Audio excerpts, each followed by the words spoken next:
जय श्री राम। कहानी सुनी अनसुनी में आपका स्वागत है। चांदनी रात में जब हनुमान जी लंका के प्रवेश द्वार पर पहुंचे तो वहां राक्षसी लंकिनी उनके मार्ग में आ खड़ी हुई, पर हनुमान जी ने उसे परास्त कर जब भीतर प्रवेश किया तो उनकी दृष्टि थम गई। क्या सच में ये वही लंका है जिसकी चर्चा वे सुनते आए हैं?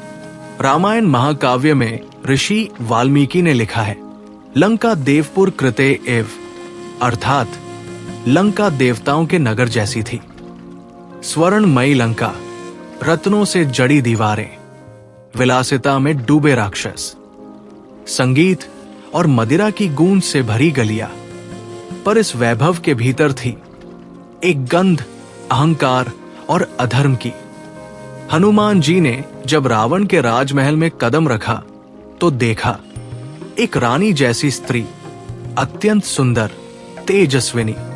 क्षण भर को लगा क्या ये माता सीता है, पर तुरंत ही विवेक जागा और भ्रम मिटा, वो मंदोदरी थी।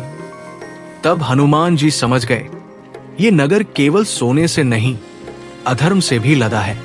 यहां वैभव है पर संयम नहीं।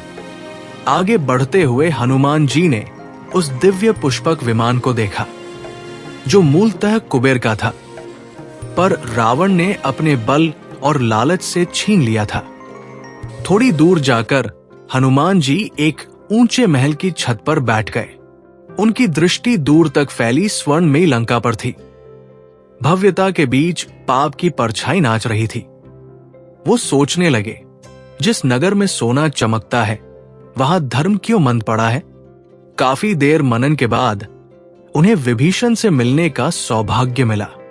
विभीषण के मार्गदर्शन से हनुमान जी अशोक वाटिका की ओर बढ़े और वहां वृक्ष के नीचे उन्होंने देखा एक स्त्री, आंसुओं में डूबी पर तेज में अग्नि समान।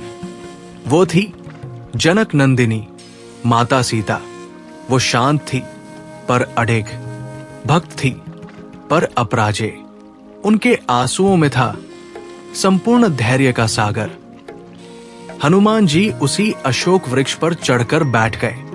जब त्रिजटा सभी राक्षसियों को वहां से ले गई तब उन्होंने माता के पास पहुंचकर विनम्रता से प्रभु श्रीराम की मुद्रिका आगे बढ़ाई। माता ने आंसुओं से भरी आंखों से अंगूठी को अपने हृदय से लगाते हुए कहा, प्रभु को कहना मैं प्रतीक्षा कर रही हूं 1 मास और। उस क्षण हनुमान जी को लगा ये केवल एक संदेश नहीं, एक प्रतिज्ञा है जो लंका के अहंकार को भस्म करने वाली है। यहां तक कि विस्तृत कथा हनुमान ने लंका में क्या देखा आपने भाग 1 में देखी है, जिसका लिंक डिस्क्रिप्शन में है। माता जी का आशीर्वाद लेकर जब हनुमान जी लौटने लगे तो मन शांत था, पर भीतर कहीं भूख और क्रोध दोनों जाग चुके थे। उन्होंने माता सीता की ओर देखा और विनम्रता से कहा, माते, मुझे बहुत भूख लगी है, यदि आपकी आज्ञा हो तो कुछ फल खा लूं। माता सीता ने हल्की मुस्कान के साथ कहा, वत्स, ये वाटिका तुम्हारे लिए खुली है, जो चाहो खाओ, पर अपने प्रभु का नाम न भूलना। हनुमान जी ने सिर झुकाकर कहा, जय श्री राम, और पेड़ों से फल तोड़कर खाने लगे। पर तभी हनुमान जी के मन में एक विचार कौंधा, अब समय है लंका की शक्ति को परखने का। क्षण भर में उनका रूप विराट हो उठा। उन्होंने एक झटके में वृक्षों को जड़ से उखाड़ फेंका। फलों की वर्षा होने लगी। धरती कांप उठी और आकाश में गूंज उठा, जय श्री राम। राक्षसियां भागकर चिल्लाई, कौन है ये वानर जिसने हमारी अशोक वाटिका उजाड़ दी? लंकापुरी में हलचल मच गई। चारों ओर सैनिक दौड़ पड़े, धनुष ताने, गदा उठाए, पर हनुमान जी तो अकेले सेना पर भारी थे। कभी वे पेड़ की डाल से सैनिकों को झटक देते, कभी एक गर्जना में दहाड़ मारते, जय श्री राम, और पूरी वाटिका थर्रा उठी।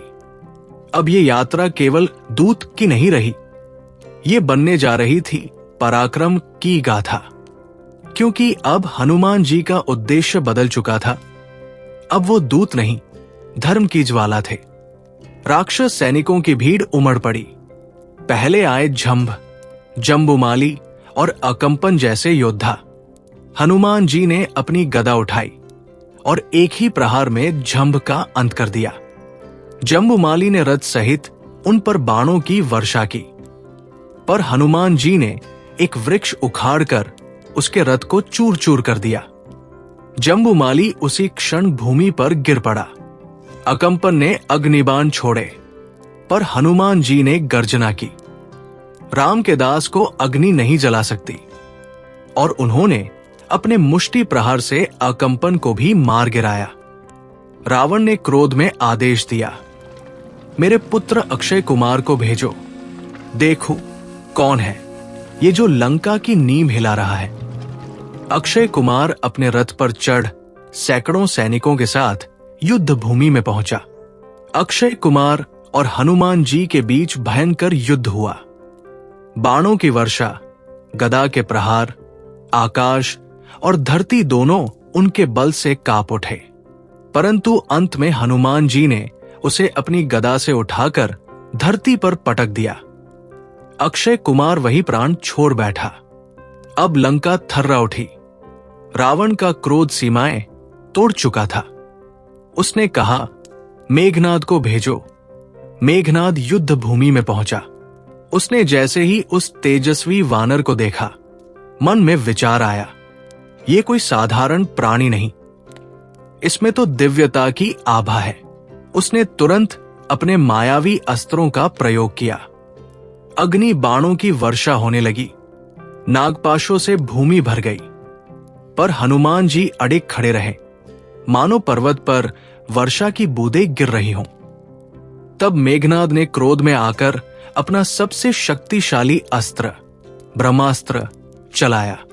वो जानता था इस अस्त्र से देवता तक नहीं बच सकते, पर जब अस्त्र हनुमान जी को लगा तो उन्होंने मुस्कुराते हुए नेत्र बंद किए और कहा, यह ब्रह्मास्त्र है और मैं जानता हूं कि इससे मुझे कोई हानि नहीं होगी, क्योंकि बहुत समय पहले जब हनुमान जी ने बाल्यावस्था में सूर्य को फल समझकर निगल लिया था और देवराज इंद्र ने उन पर वज्र फेंका था, तब ब्रह्मा जी स्वयं प्रकट हुए थे। उन्होंने उनके असीम साहस से प्रसन्न होकर कहा था, वत्स, तुम्हें मेरा वरदान है, कोई भी ब्रह्मास्त्र तुम्हें बांध तो सकेगा पर कभी मार नहीं सकेगा, और जब तुम चाहो ये बंधन स्वयं टूट जाएगा। हनुमान जी ने उस वरदान को स्मरण किया और सोचा, अब मुझे रावण से मिलना ही होगा। युद्ध से पहले संदेश का समय है। उन्होंने जानबूझकर स्वयं को बंधन में रहने दिया। रस्सियों में जकड़े होने पर भी उनके मुख पर वही शांत मुस्कान थी, क्योंकि अब शुरू होने वाला था रामदूत का धर्म युद्ध, जो केवल शस्त्रों से नहीं सत्य से लड़ा जाएगा।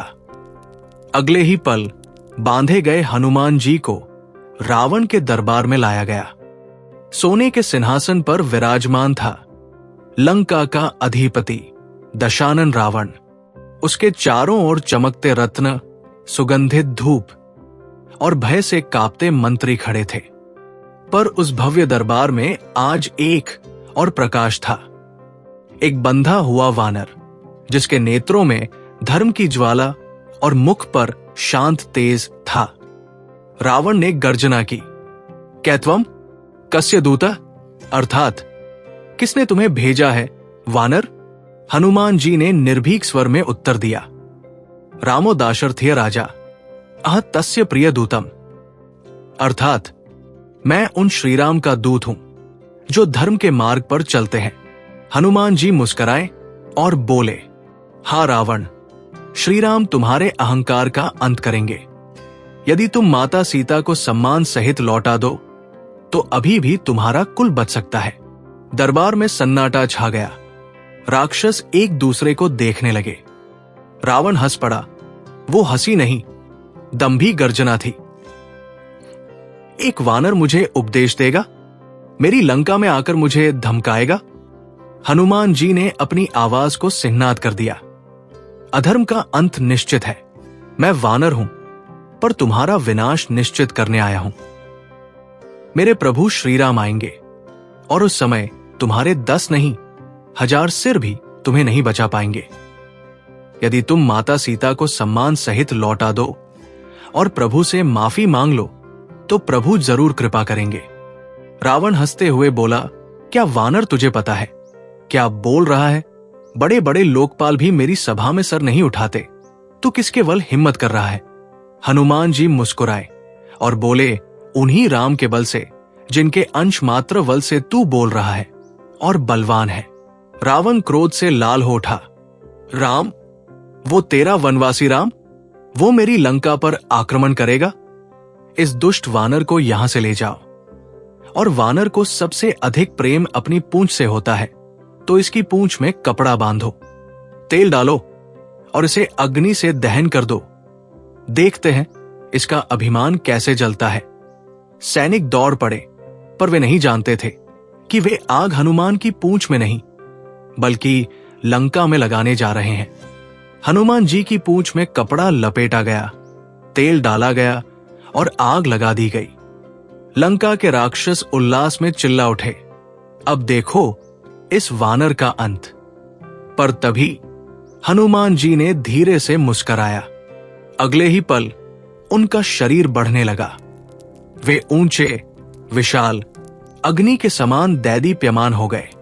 रावण का दरबार कांप उठा और हवा में गूंज उठी एक गर्जना, जय श्री राम। फिर क्या था, हनुमान जी कूद पड़े लंका की गलियों में। जहां जहां उनके चरण पड़े वहां वहां आग की लपटें उठीं। सोने के महल धधकने लगे। रत्नों से जड़े कक्षों में अग्नि नाच उठी। लंका की गलियां जो कल संगीत और विलास से गूंजती थी, आज भस्म की गंध से भर गई। महर्षि वाल्मीकि लिखते हैं, जगाम लंका से संपूर्णा प्रलयाग्निरी वोत्थिता, अर्थात लंका जल रही थी जैसे सृष्टि के अंत की अग्नि प्रकट हो गई हो। परंतु उस अग्नि के बीच हनुमान जी का हृदय भक्ति से द्रवित था। उन्होंने देखा एक घर अब भी शीतल है, जहां भक्ति और सत्य निवास करते हैं।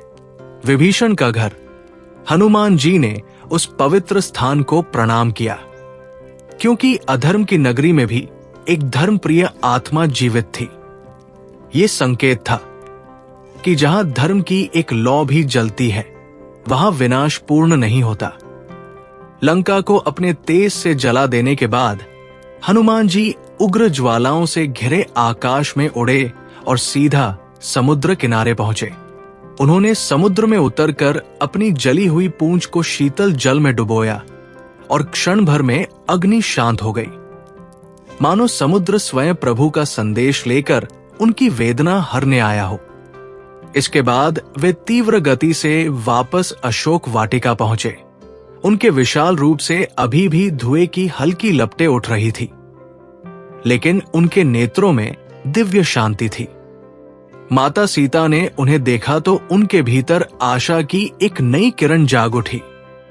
हनुमान जी ने नत होकर माता के चरण स्पर्श किए और दृढ़ स्वर में कहा, माता, भय त्याग दीजिए, प्रभु श्रीराम शीघ्र ही यहां आएंगे। आपका दुख अब अधिक समय का अतिथि नहीं। सीता माता की आंखों में उम्मीद फिर खिल उठी। माता, यदि आप आज्ञा दें तो मैं लौटकर प्रभु श्रीराम को आपके संदेश और आपकी स्थिति से अवगत कराऊं। सीता माता ने करुणा से भरी पर शांत आवाज में कहा, पुत्र हनुमान, तुमने मेरा हृदय हल्का कर दिया है। जाओ, प्रभु को मेरा प्रणाम और ये संकेत पहुंचा दो कि मैं उनके आगमन की प्रतीक्षा कर रही हूं। हनुमान जी ने आदरपूर्वक सिर झुकाया। अशोक वाटिका की हवा तक उस क्षण पवित्र प्रतीत हुई, मानो स्वयं धर्म ने हनुमान को विदा देते हुए कहा हो, अब विजय की ओर बढ़ो। हनुमान जी की लंका यात्रा केवल माता सीता की खोज मात्र नहीं थी। वो भक्ति, साहस धैर्य और बुद्धिमत्ता का एक अद्भुत संगम थी। उन्होंने लंका में वैभव भी देखा और पाप भी, और तब संसार को ये समझाया कि सच्चा वैभव सोने की चमक में नहीं, बल्कि धर्म, सत्य और चरित्र की पवित्रता में बसता है। उन्होंने सीता माता के अद्भुत धैर्य को पहचाना और स्वयं अपने कर्मों से ये दिखा दिया कि जब एक भक्त धर्म के मार्ग पर अड़िग खड़ा हो जाए तो उसकी शक्ति पूरी दैत्य नगरी को भी हिला सकती है। प्रिय साथियों, इस कथा में छुपी एक और गहरी सीख है, समय जो हर किसी का सबसे बड़ा शिक्षक है। रावण जैसा महापंडित, महायोद्धा और समृद्ध राजा भी अंत में यही स्वीकार करता है कि जीवन में सबसे बड़ा धन पद, शक्ति या वैभव नहीं, बल्कि समय का सही उपयोग, रिश्तों की कद्र और सीखने की विनम्रता है। आज हम सब तेज रफ्तार जिंदगी में भाग रहे हैं, सपनों के पीछे, सफलता के पीछे, लेकिन यही भागदौड़ अक्सर सबसे मूल्यवान पलों को हमसे छीन लेती है। जिन रिश्तों को निभाना चाहिए था वे अधूरे रह जाते हैं, जिन बातों को समय पर कहना चाहिए था वे रह ही जाती है, और जब तक हम समझते हैं समय हाथ से रेत की तरह फिसल चुका होता है। रावण का ये अंतिम उपदेश हमें झकझोर कर याद दिलाता है, छोटी छोटी बातों पर समय न गवाएं, सही काम करने में देरी न करें, अपने प्रियजनों की कद्र करें और जीवन को ज्ञान, विनम्रता और विवेक के साथ जिए, क्योंकि अंत में न कोई पद साथ जाता है, न कोई सोने का महल। साथ जाते हैं तो केवल हमारे कर्म, हमारी सीख और हमारे द्वारा किए गए सत्कर्मों की छाप। तो आइए आज ही एक संकल्प ले, हर दिन को सार्थक बनाएंगे, रिश्तों को प्रेम से निभाएंगे और अपने जीवन को ऐसे जिएंगे कि अंतिम क्षण में हमें ये न कहना पड़े, काश मैंने समय रहते सही काम किया होता। यही रावण की अंतिम सीख है और यही हमारे जीवन के लिए सबसे बड़ा संदेश। दोस्तों, ये थी आज की सुनी अनसुनी कहानी। कहानी अच्छी लगी हो तो लाइक करें। आने वाली कहानियों के लिए चैनल को सब्सक्राइब जरूर करें। धन्यवाद। जय श्री राम, जय हनुमान।